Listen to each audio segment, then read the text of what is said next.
Hey everyone, I'm Similar Outskirts, and this is the project breakdown of my track Crescent, released on Rushdown. By the end of this video, please be sure to leave a like and subscribe to keep up with new videos. 1, 2, 3, come on! Check this out!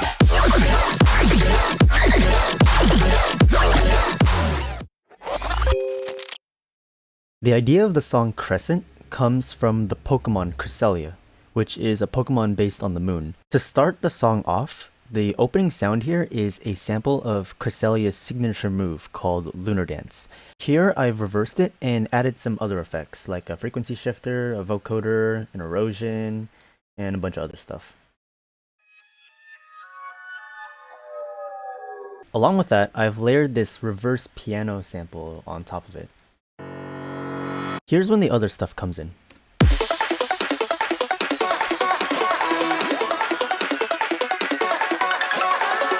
Up here we have some cymbals.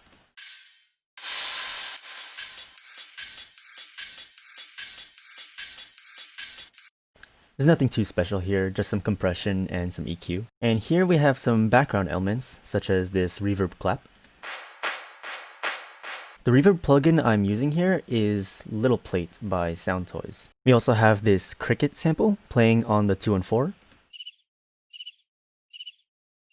And this rising triangle wave synth, which adds a nice spacey kind of touch to the track. Here's where the kick and snare come in. I made this kick in a plugin called Kick 2, and it's being processed by Ableton's Saturator and a little bit of EQing. This rhythm clap sample is really just one of my snares with the 200 Hz EQ'd out, along with some saturation. Here are the intro synths.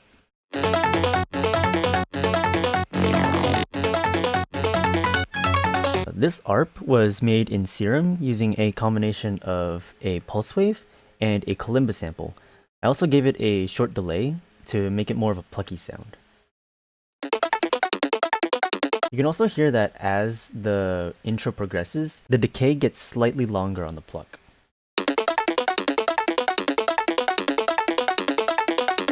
Here we have these super saw filtered plucks that also open up more as the intro goes on.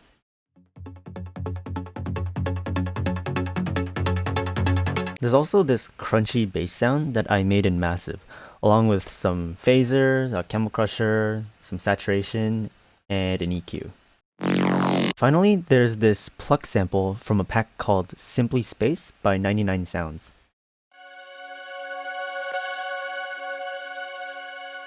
The main lead starts to filter in as it transitions into the next section.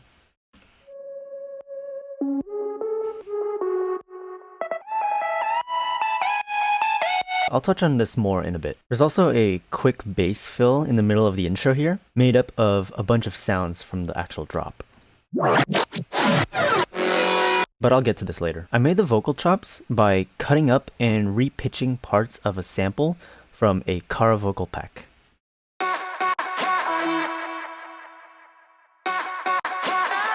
I used this pitch shifting plugin called Little Alter Boy by Sound Toys to give the vocal an extra layer an octave below it.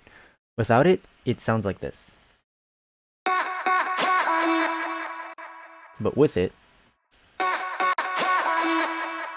there's also some other post-processing on these vocal chops, such as an erosion, a glue compressor, an OTT, and an EQ at the end. I'm also using some return tracks to give the vocal chops some reverb and a delay down here. What else is there? Cool sub bass. There's also some neat little downlifter and white noise effects here and there.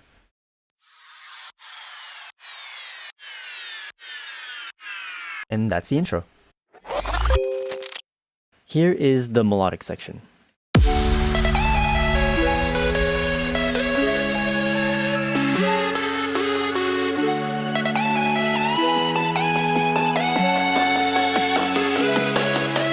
We have a couple of new percussive elements here. This here is a combination of a wind chime and a ride sample that I like to use in pretty much all of my tracks.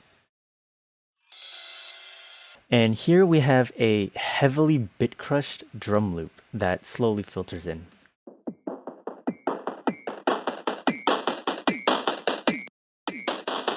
These are all of the chord-like elements.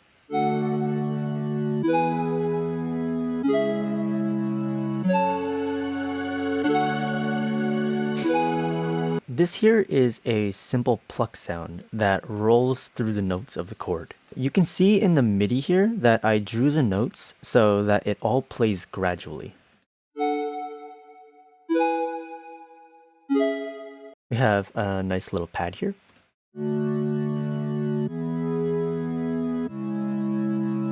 And this is a supersaw that slowly opens up with the filter to lead into the next section.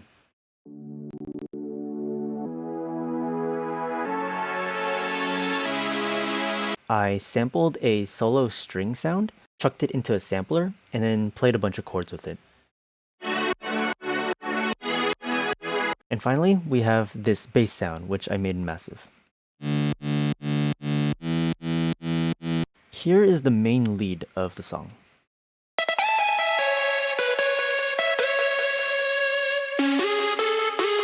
This is a combination of two different synths. The first one is this massive patch here, which mostly fills in the lower frequencies of the lead.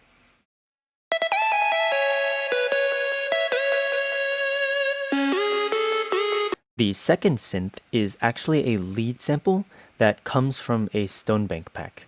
This one has a lot of high frequency content that fills in all the parts that the other synth didn't have too much of.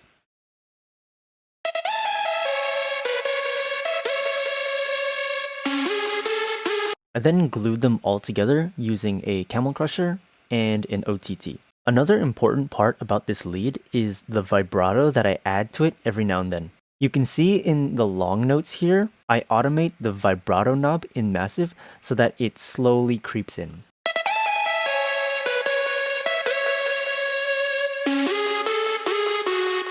Finally, I added some of the same reverb and delay effects using the return tracks here.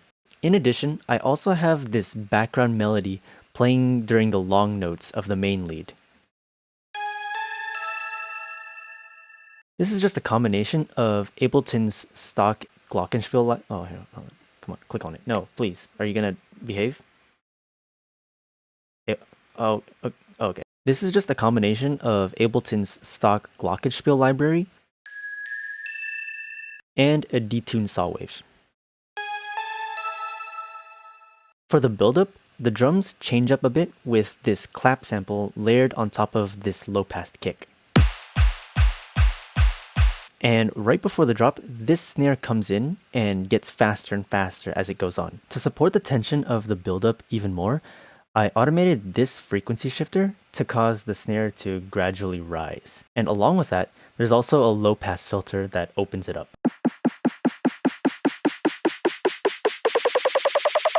Here we have more of the sounds from the drop filtering in as a way to kind of lead into the main drop.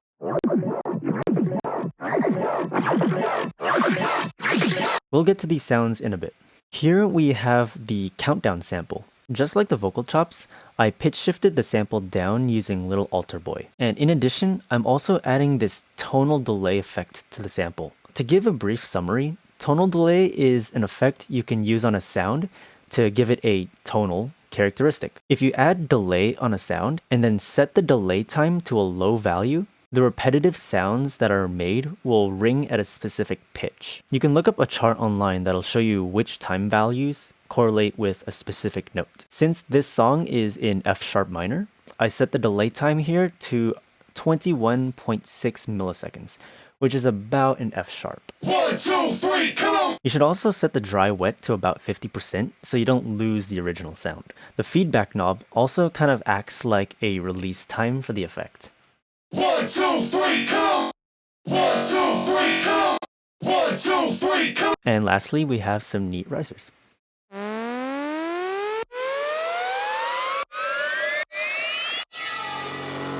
Alright, now for the drop. Ooh, the drop. Check this out!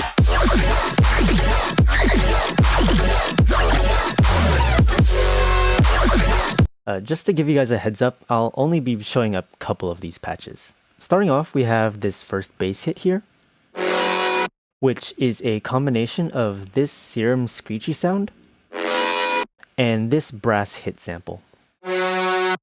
Just so you guys know, the serum preset for this screechy bass sound is available on my Patreon if you're interested in that. Next, we have this wobbly sound made in serum.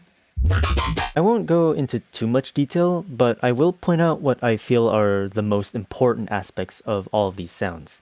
The screechiness of the sound mostly comes from the saw wave that's frequency modulating the other wavetable. This bandpass filter gives the sound a bit more voweliness, and the comb minus filter in the effects section gives a nice characteristic to the sound. Outside of serum, we have some filters opening up the sound, and some saturation and OTT to give it some beef. Oh, this is a cool vocal sample. Here, check this out. Check this out.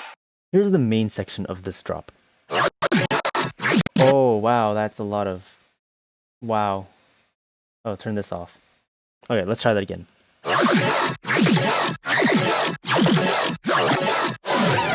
What I did here was bounce out this serum patch to audio and chopped it up throughout the drop down here. This is what the original sounds like.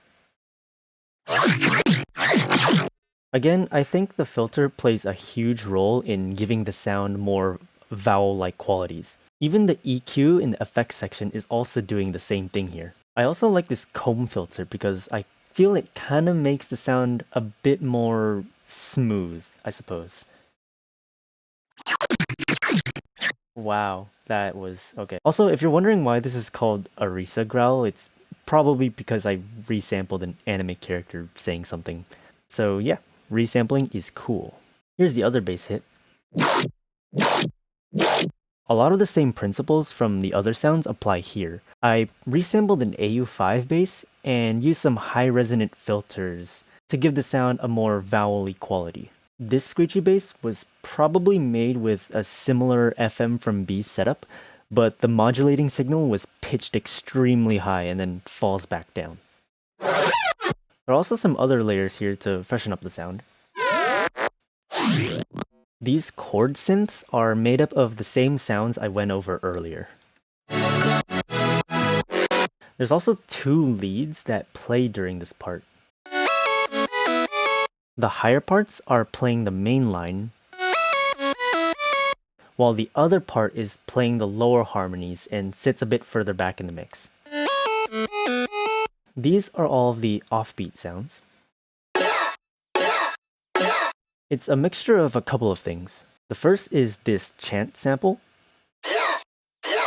The second sound is actually a snare being vocoded by a supersaw down here. In fact, if I just remove the vocoder down here, you'll just hear the snare. This is an ARP I made in Massive. The ARP of the second half of this drop actually changes a bit by going down. There's nothing too different about the second build-up, honestly. The lead from earlier starts to get drowned in reverb and starts panning back and forth rapidly to, again, build up more tension before the next drop.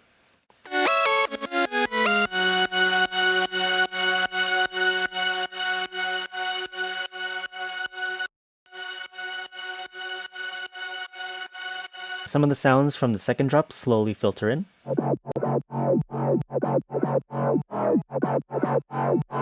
There are also some cool brass samples and a tiny riser that plays on the pre-drop.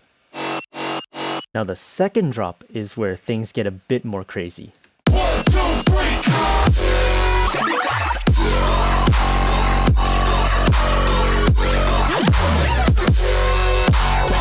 First we have this neat little ARP here. Yeah, some crazy notes here. And then we have this cool thingy.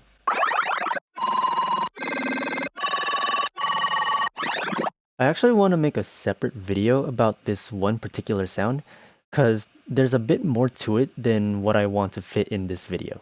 Other than that, we have this siren sample. I've actually pitched it down in the sample here. Here's the vowel-y sound. This is a pretty easy sound to make in Massive. The main idea is to use a combination of sample and hold and a low pass filter. You can also automate the cutoff of a filter to adjust the timbre of the voweliness here. You can probably create a similar sound in Serum if you just use the downsampler effect with a low pass filter. This is just a laser with some flanger, some bit crushing, and no TT. This next part here is a combination of two sounds. The main bass you hear is a common sound that I use a lot. The first time I used this sound was in an old track called Time Leap. On top of it is a square synth that's playing the same notes as the bass with an additional harmony on top. Leading into the breakdown, we have this percussion loop going. And we have this new bassy triangle synth pluck playing a melody.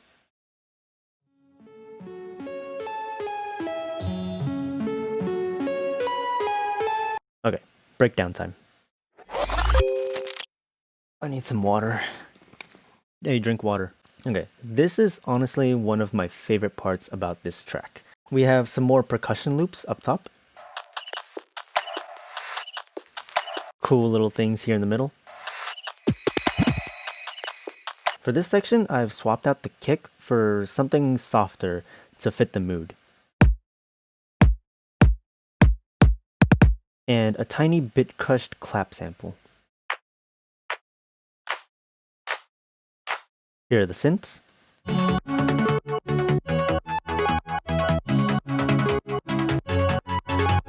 The supersaw plucks are the same as before, and as you can see, I drew in some automation to make the filter cutoff rise and fall every now and then. You can see also that a bit of delay comes in later.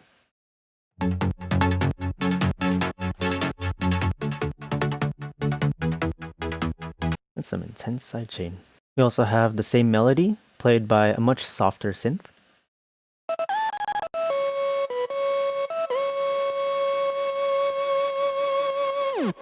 This time around, I wanted the melody to hang for a bit on this note, while the strings up here play their own thing on top.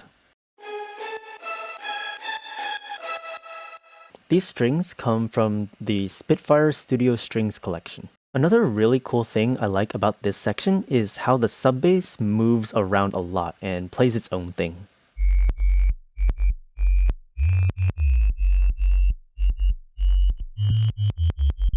There's also a bit crusher being automated slowly across the section to give it a buzzy sound.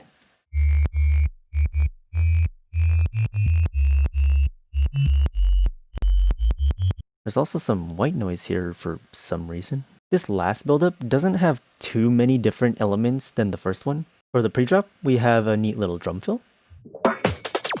The supersaw plucks filter out at the start and then come back in right before the drop.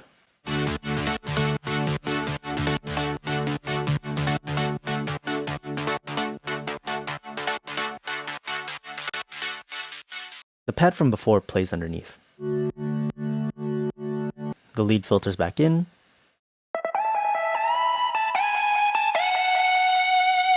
All of the synths from the last drop slowly filter in, just like how it was for all the other buildups.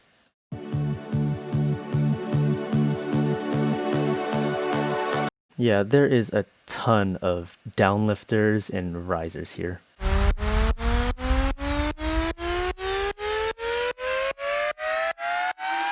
God, I love sidechain. Oh, there's a cute little square bell that plays at the pre-drop. Alright, last drop. So I pretty much said screw it and made this last drop trance, or hands up, or whatever you want to call it.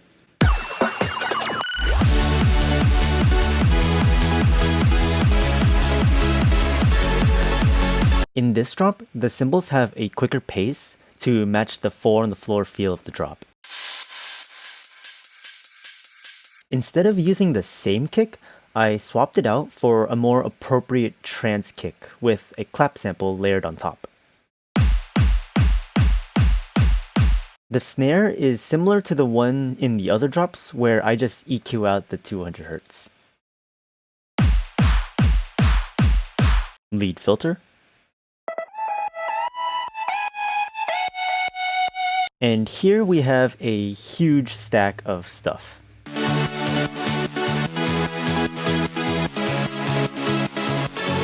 Starting at the top, we have the usual supersaw with a bit of reverb on it to have it sit a bit further back in the mix. The point of this supersaw wasn't to be the center of attention, it was more used to fill up all the extra space. Next we have Mouth of the Whale Choir, which is a stock Ableton instrument. String sample from before. And here we have some offbeat bass hits. This is actually a factory preset that comes with Serum called that. But I took out the reverb and delay and added a downsample effect on it. These supersaw plucks are again the same ones I used before. This time around, however, the filter's cutoff is much higher than before, allowing the sound to be much brighter. Here, the sub-bass is playing all of the offbeats to support the overall groove of the section. And more effects. Alright, last few things. I think one time I received a comment saying that I do too many piano outros. So yeah, I just made a piano outro.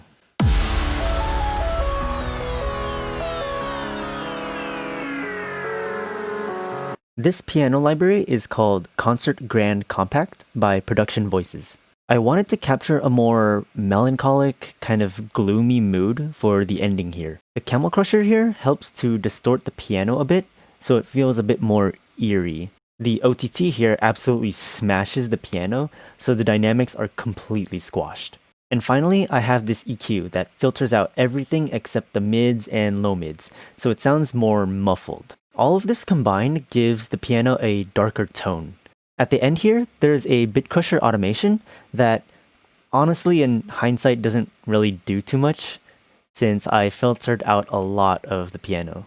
I want to briefly mention that I usually pay attention more to my notes when it comes to piano parts, but again, since the OTT absolutely smashes the dynamics, the velocity doesn't matter too much in this case. Effects. There's also this outdoor ambience that's also been crushed and filtered. Finally, I want to mention that I did add some automation to the overall song's tempo so that the piano part slows down at the end.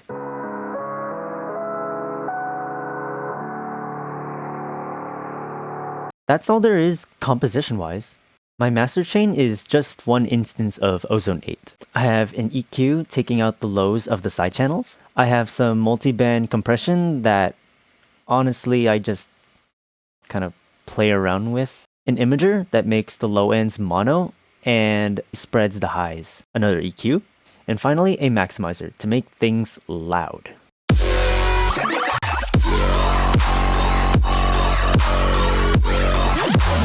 And there you have it. That's pretty much all I have to say about how I made Crescent. Thank you guys so much for watching, and I hope you learned something new from this video. If you have any suggestions on future videos to make, please leave them in the comments below. Subscribe to the channel if you're interested in more content, and follow me on Twitter to stay updated. If you'd like to support me further and receive rewards, please check out my Patreon. Have a good day, everyone.